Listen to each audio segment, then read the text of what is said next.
How much damage can a QR code survive? Let's find out. First, everything works perfectly. The QR code scans without any problems. Let's add some damage. Will it still work? Interesting. It still works. It still works. It worked, and it opened exactly the same website. So why did it still work? Because QR scanners don't care whether the dark areas are printed ink or black marker. They only care about the pattern of dark and light squares. If the pattern stays correct, the code can still be read.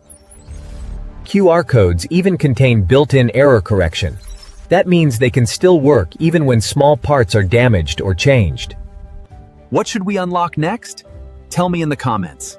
And subscribe to Science Unlocked for more amazing science.